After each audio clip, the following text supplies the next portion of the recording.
Guys, how are you doing? Welcome back to my YouTube channel. എല്ലാവരും സുഖമായിട്ടിരിക്കുന്നു എന്ന് വിശ്വസിക്കുന്നു.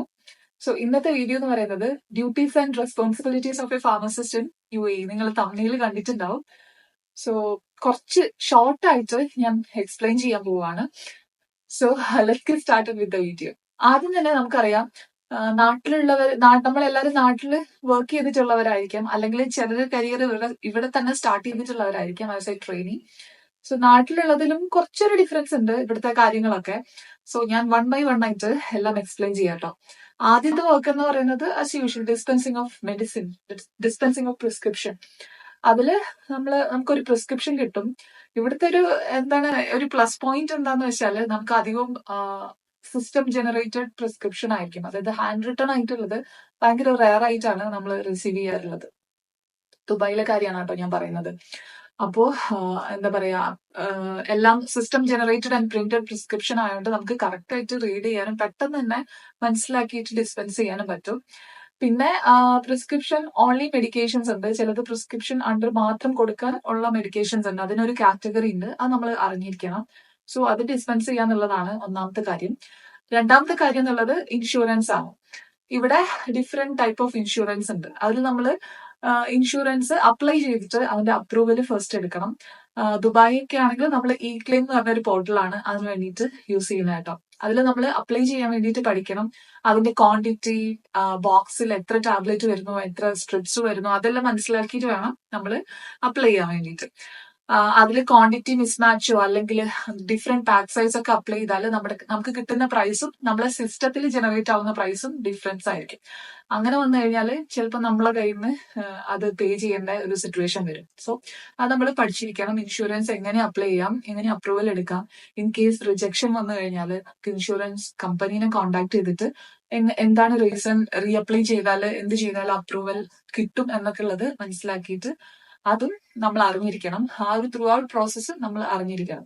ഓരോ ഇൻഷുറൻസിനും ഓരോ രീതിക്കായിരിക്കും, ഡിഫറെന്റ് മെത്തേഡ്സ് ആയിരിക്കും. ഇപ്പൊ കറക്റ്റ് ചെയ്യാനുണ്ടെങ്കിൽ തന്നെ ഓരോരുത്തരും ഫോളോ ചെയ്യുന്നത് ഓരോ മെത്തേഡ്സ് ആയിരിക്കും. അത് നമ്മൾ അറിഞ്ഞിരിക്കണം കേട്ടോ. അതാണ് ഇൻഷുറൻസിന്റെ കാര്യം പറയാനുള്ളത്. പിന്നെ മൂന്നാമത്തെ കാര്യം over the counter medication. Over the counter medication എന്ന് വെച്ചാൽ വിത്തൗട്ട് പ്രിസ്ക്രിപ്ഷൻ നമ്മൾ വാക്കിൻ ആയിട്ട് വരുന്നവർക്ക് വേണ്ടിയിട്ട് കൊടുക്കുന്ന കാര്യങ്ങൾ. ഇപ്പൊ ഇവിടെയുള്ള ഫാർമസിന്റെ ഒരു കാര്യം പറയുകയാണെങ്കിൽ മെയിൻ ആയിട്ട് എല്ലാവരും ഫാർമസിയിലേക്ക് തന്നെ വന്നിട്ടാണ് എനിക്ക് സപ്പോസ് എനിക്ക് സ്റ്റൊമക് പെയിൻ ആണ്, എനിക്ക് ഡയറി ആണ്, വൊമിറ്റിംഗ് ആണ്, അങ്ങനെ പറഞ്ഞു വരുന്നവരായിരിക്കും ഒട്ടുമിക്ക പേഷ്യൻസ്. നമുക്ക് എന്തായാലും ഡെയിലി ഇങ്ങനെയുള്ള കേസസ് നമ്മൾ ഡെയിലി റിസീവ് ചെയ്യുന്നുണ്ടാവും. അപ്പോ നമുക്ക് വിത്തൗട്ട് പ്രിസ്ക്രിപ്ഷൻ നമുക്ക് ഡിസ്പെൻസ് ചെയ്യാൻ പറ്റുന്ന കുറെ മെഡിക്കേഷൻസ് ഉണ്ട്. അത് വെച്ചിട്ട് നമുക്ക് അത് കൊടുക്കണം. അതേപോലെ നമ്മൾ അതിന്റെ കറക്റ്റ് ആയിട്ടുള്ള ഡോസും ഏത് മെഡിസിൻ ആണെന്നുള്ളതും ഏത് ബ്രാൻഡാന്നൊക്കെ ഉള്ളത് നമ്മൾ അറിഞ്ഞിട്ടുണ്ടായിരിക്കണം. ഇതൊക്കെ നമ്മൾ ത്രൂ എക്സ്പീരിയൻസ് ആണ് നമുക്ക് കിട്ടുക. ബിഗിനിങ്ങിൽ ഇതിനൊക്കെ ചെറിയൊരു എന്താ പറയാ, ചെറിയ സ്ട്രഗ്ലിംഗ് ഒക്കെ ഉണ്ടാവും. പക്ഷെ ഇവഞ്ച്വലി നമ്മൾ ആ ട്രാക്കിലോട്ടാവും. പക്ഷെ ഇതൊക്കെ നമ്മൾ ചെയ്യേണ്ട കാര്യങ്ങൾ തന്നെയാണ്. ഇവിടെ ഞാൻ കണ്ടിട്ടുള്ളത് മോസ്റ്റ് ഓഫ് ദ ആൾക്കാരും വന്നിട്ട് ആദ്യം ഫാർമസിയിലോട്ടാണ് വരിക, പിന്നെയാണ് അവര് ഈവൻ ഡോക്ടറെ പോലും കൺസൾട്ട് ചെയ്യാൻ പോകുന്നത്. ഇവിടെ ഞാൻ അങ്ങനെയാണ് കേട്ടോ കണ്ടിട്ടുള്ളത്. അപ്പൊ നമ്മൾ കറക്റ്റ് ആയിട്ടുള്ള നമ്മുടെ പാർട്ട് നമുക്ക് കറക്റ്റ് ആയിട്ട് ചെയ്യാൻ പറ്റിയ അത്രയും നോളജ് നമുക്ക് ഉണ്ടായിരിക്കണം. അതാണ് മൂന്നാമത്തെ കാര്യം. പിന്നെ നാലാമതായിട്ട് പറയാനുള്ളത് കൺട്രോൾ മെഡിക്കേഷൻ ആണ്. ഇവിടെ ഈ സൈക്കാട്രിക് മെഡിക്കേഷൻ, നമ്മുടെ സ്പെഷ്യൽ കാറ്റഗറി ഓഫ് മെഡിക്കേഷൻസ് ഉണ്ട്. എസ്പെഷ്യലി സൈക്കാട്രിക് മെഡിക്കേഷൻസ് ആണ്. പിന്നെ ചില പെയിൻ കില്ലേഴ്സ്, ഇതൊക്കെ കൺട്രോൾ മെഡിക്കേഷൻസ് ആയിട്ടാണ് വരുന്നത്. അതിൽ കൺട്രോൾഡും ഉണ്ട്, സെമി കൺട്രോൾഡും ഉണ്ട്. ഈ രണ്ട് മെഡിക്കേഷൻസും ഭയങ്കര സെൻസിറ്റീവ് ആയിട്ടുള്ള കാര്യങ്ങളാണ് കേട്ടോ. ഈവൻ 1 ടാബ്ലറ്റിന് പോലും നമുക്ക് കറക്റ്റ് ആയിട്ടുള്ള റെക്കോർഡ്സും എല്ലാം ഉണ്ട്. ഈവൻ ഒരു 1 ടാബ്ലറ്റ് മിസ്സായി പോയാലും നമ്മൾ അതിന് റെസ്പോൺസിബിൾ ആണ്. ആരാണോ ഇത് ഹാൻഡിൽ ചെയ്യുന്നത് അവര് അതിന് ആൻസറബിൾ ആണ്. നമ്മുടെ മാനേജ്മെന്റിനോടല്ല, നമ്മൾ ദുബായ് ഹെൽത്ത് അതോറിറ്റിനോട് ഇതിന് ആൻസറബിൾ ആണ്. ഇതിന് പ്രിസ്ക്രിപ്ഷൻ ഒരു സെപ്പറേറ്റ് ആയിട്ടാണ് വരിക. അതായത് നമ്മുടെ എമിറേറ്റ്സ് ID ഒരു പാസ്പോർട്ട് വെച്ചിട്ടാണ് ഇങ്ങനെയുള്ള മെഡിക്കേഷനുള്ള പ്രിസ്ക്രിപ്ഷൻ ഡോക്ടേഴ്സ് ജനറേറ്റ് ചെയ്യുക. അത് നമ്മളെ കയ്യിൽ കിട്ടിക്കഴിഞ്ഞാൽ നമ്മൾ ആ സിസ്റ്റം ത്രൂ ആണ്, അതിനൊരു പ്രത്യേക പോർട്ടൽ ഉണ്ട്. ആ പോർട്ടൽ വഴിയാണ് നമ്മളിത് ഡിസ്പെൻസ് ചെയ്യുക. ഡിസ്പെൻസ് ചെയ്ത് കഴിഞ്ഞാൽ നമ്മുടെ പ്രൊഫൈലില് നമ്മുടെ ലൈസൻസ് വെച്ചിട്ട് നമ്മൾ ഡിസ്പെൻസ് ചെയ്ത എല്ലാ കാര്യങ്ങളും ആ ഒരു പോർട്ടലിൽ നമുക്ക് കാണാൻ പറ്റും. നമ്മൾ എന്തൊക്കെ ഡിസ്പെൻസ് ചെയ്തു, ഇതുവരെ എന്തൊക്കെ ചെയ്തു, ഏതെങ്കിലും പ്രിസ്ക്രിപ്ഷൻ ക്യാൻസൽ ചെയ്തു, അങ്ങനെ എല്ലാ ഡീറ്റെയിൽസും നമുക്ക് ആ പോർട്ടലിൽ കാണാൻ പറ്റും കേട്ടോ. അപ്പോൾ അത് എന്നിട്ട് ഡിസ്പെൻസ് ചെയ്ത ശേഷം നമ്മൾ പ്രോപ്പർ ആയിട്ടുള്ള ഒരു ഫിസിക്കൽ റെക്കോർഡും കൂടെ കീപ്പ് ചെയ്യും ഫാർമസിയിൽ. ആ റെക്കോർഡിൽ നമ്മൾ എന്തൊക്കെ ഇൻക്ലൂഡ് ചെയ്യേണ്ടതെന്ന് വെച്ചാൽ നമ്മൾ ഫാർമസിയിലോട്ട് റിസീവ് ചെയ്യുന്ന സ്റ്റോക്ക്, എത്ര ഈ കൺട്രോൾ മെഡിസിൻ, എത്ര ടാബ്ലറ്റ്, ഫോർ എക്സാമ്പിൾ നമ്മൾ ഒരു മെഡിസിൻ കൺസിഡർ ചെയ്യുകയാണെങ്കിൽ അതിൽ എത്ര മെഡിക്കേഷൻസ് നമ്മൾ റിസീവ് ചെയ്തു, അതിൽ ഇപ്പൊ നമ്മൾ എത്രയാണ് ഡിസ്പെൻസ് ചെയ്തത്. ഇപ്പൊ ഞാനൊരു 7 ടാബ്ലറ്റ്സ് ആണ് ഡിസ്പെൻസ് ചെയ്തെങ്കിൽ ഞാൻ 7 എന്ന് എൻട്രി ചെയ്തിട്ട് ബാക്കിയുള്ള ബാലൻസ് കൗണ്ട് ചെയ്തിട്ട് ഞാൻ അവിടെ എഴുതും. അത് നമ്മുടെ സിസ്റ്റവും ഫിസിക്കലുമായിട്ട് മാച്ചിങ് ആയിരിക്കണം. ഇപ്പൊ പിന്നെ ഒരു കുറച്ചുകൂടെ അഡ്വാൻസ്ഡ് ആയിട്ടുള്ള ഒരു പ്ലാറ്റ്ഫോം അവർ കൊണ്ടുവന്നിട്ടുണ്ട്. അതിൽ തന്നെ നമുക്ക് നമ്മുടെ സ്റ്റോക്ക് അപ്ലോഡ് ചെയ്യണം. അപ്പം ആ ഒരു സ്റ്റോക്കാണ് ഇപ്പോൾ അധികവും ഇപ്പൊ DHA എന്നൊക്കെ ഇൻസ്പെക്ഷൻ വരും. അപ്പൊ ഇൻസ്പെക്ഷൻ വരുമ്പോൾ അവർ നമ്മുടെ ഫിസിക്കൽ സ്റ്റോക്കും സിസ്റ്റം സ്റ്റോക്കും തമ്മിൽ കമ്പയർ ചെയ്യും.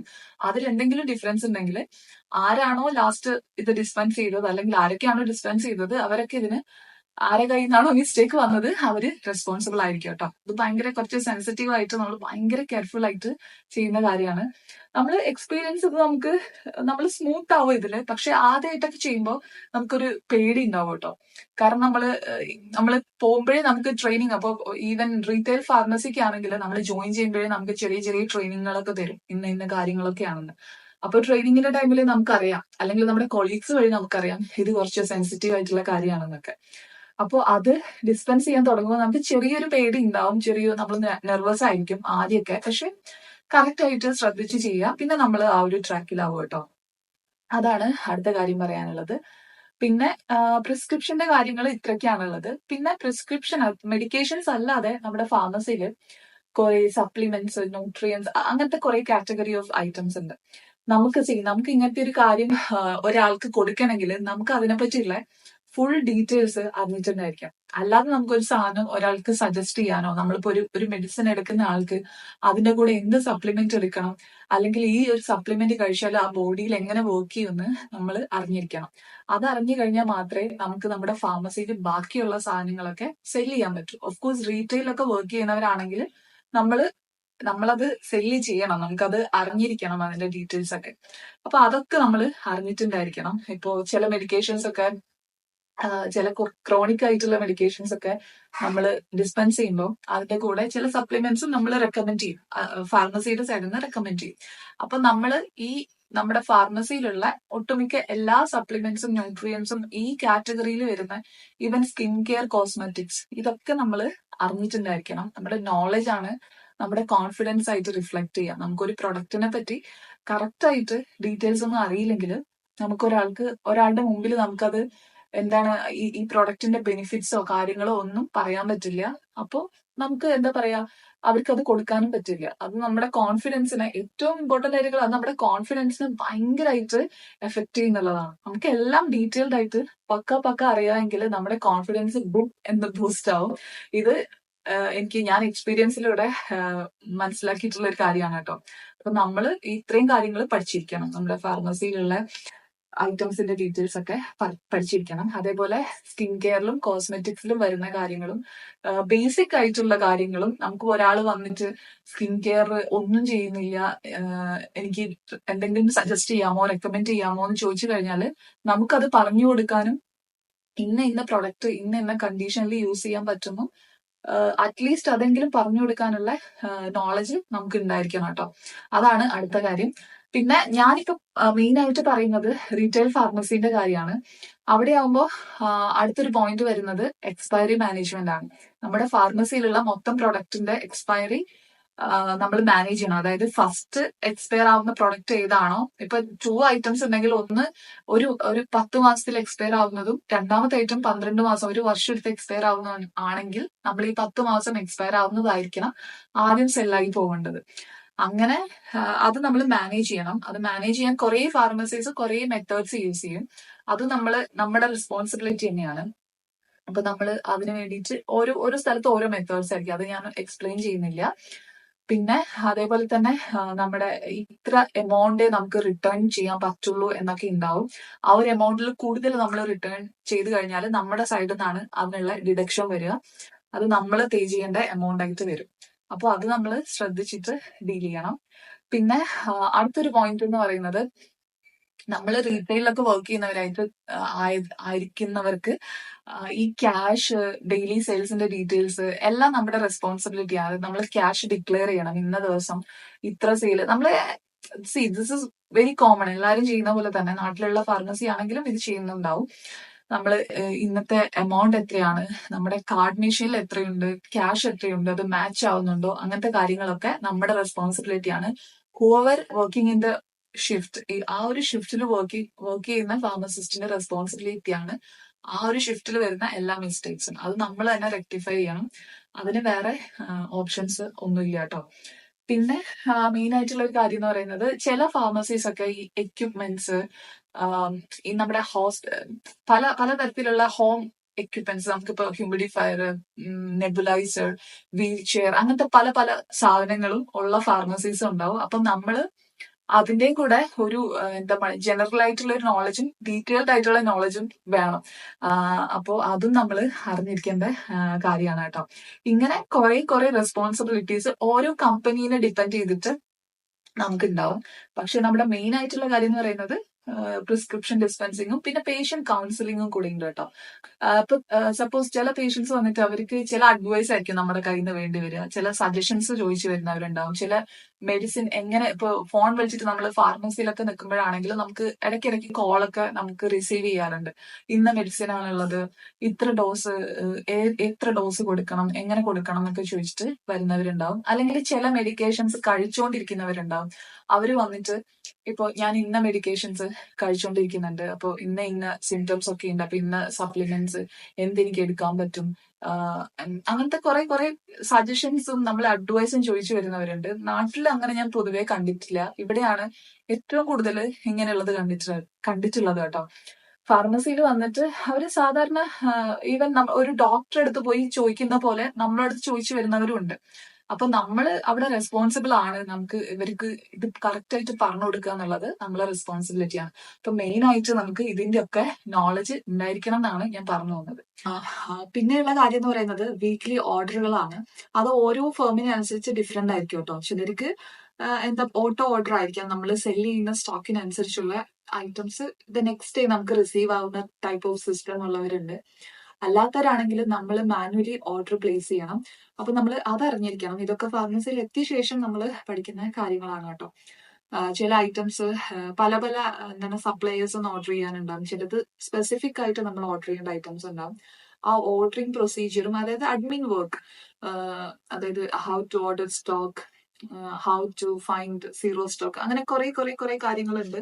ഇതൊക്കെ നമ്മൾ അവിടെ എത്തിക്കഴിഞ്ഞ ശേഷം ആ ഒരു ട്രാക്കിലാവും കേട്ടോ. കുറെ പേര് എനിക്ക് മെസ്സേജ് അയച്ച് ചോദിക്കാറുണ്ട്, ചേച്ചി സിസ്റ്റം നന്നായിട്ട് അറിയണോ, കമ്പ്യൂട്ടർ നന്നായിട്ട് അറിയണോ എന്നൊക്കെ.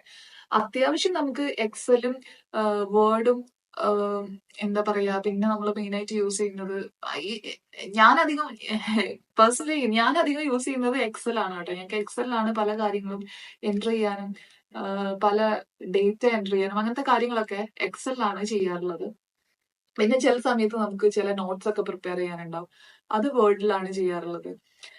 ബാക്കിയുള്ളത് സിസ്റ്റം അഡ്മിൻ വർക്ക് നമ്മൾ ആ ഒരു കമ്പനീനെ ഡിപ്പെൻഡ് ചെയ്ത് നമ്മൾ പഠിക്കുന്ന കാര്യങ്ങളാണ്. പിന്നെ നമുക്ക് ഹൗ ടു റിട്ടേൺ, ഒരു ട്രാൻസാക്ഷൻ ചിലപ്പോൾ റിട്ടേൺ വരും, അതെങ്ങനെ റിട്ടേൺ ചെയ്യാം, ഇതൊക്കെ നമ്മൾ ബേസിക് ആയിട്ടുള്ള കാര്യങ്ങളാണ്. അതൊക്കെ നമ്മൾ എന്താ പറയാ, ഭയങ്കരമായിട്ട് എടുത്തു പറയാൻ മാത്രം ഒന്നുമില്ല. അതൊക്കെ നമ്മൾ 1 by 1 ആയിട്ട് പഠിക്കുന്ന കാര്യങ്ങളാണ്. സോ ബേസിക്കലി ഇത്രയും കാര്യങ്ങളാണ് നമ്മൾ ഫാർമസിയിൽ ചെയ്യുന്നത്. ഇത് മാത്രമല്ല, വേറെയും കുറെ കാര്യങ്ങളുണ്ട്. അതെല്ലാം കൂടെ ഞാൻ എക്സ്പ്ലെയിൻ ചെയ്യുന്നില്ല. മെയിൻ ആയിട്ട് എനിക്കിപ്പോ മെമ്മറിയിൽ ഞാൻ ഏറ്റവും കൂടുതൽ ചെയ്യുന്ന കാര്യങ്ങളാണ് ഇവിടെ എക്സ്പ്ലെയിൻ ചെയ്തിട്ടുള്ളത്. ഇനി എന്തെങ്കിലും ഉണ്ടെങ്കിൽ നിങ്ങൾക്ക് താഴെ ആഡ് ചെയ്യാം കേട്ടോ. ഇനി പുതുതായിട്ട് ഇവിടെ വർക്ക് ചെയ്യാൻ വരുന്നവർക്കൊക്കെ ഇത് ഭയങ്കര ഹെൽപ്ഫുൾ ആയിരിക്കും. പിന്നെ ആരും ടെൻഷൻ അടിക്കേണ്ട കാര്യമൊന്നുമില്ല. എല്ലാരും ഇവിടെ വന്നിട്ട് ആ ഒരു ട്രാക്കിലായിക്കോളും. അതിന് വേണ്ടിയിട്ടുള്ള കുറച്ചൊരു ടൈം എടുക്കുന്നു മാത്രമേ ഉള്ളൂ കേട്ടോ. സോ ഇന്നത്തെ ഒരു ഷോർട്ട് വീഡിയോ കുറച്ചു പേർക്കെങ്കിലും യൂസ്ഫുൾ ആവുമെന്ന് വിചാരിക്കുന്നു. ഇനി വീണ്ടും അടുത്തൊരു വീഡിയോ ഇട്ട് കാണുന്നവരെ ബൈ ബൈ.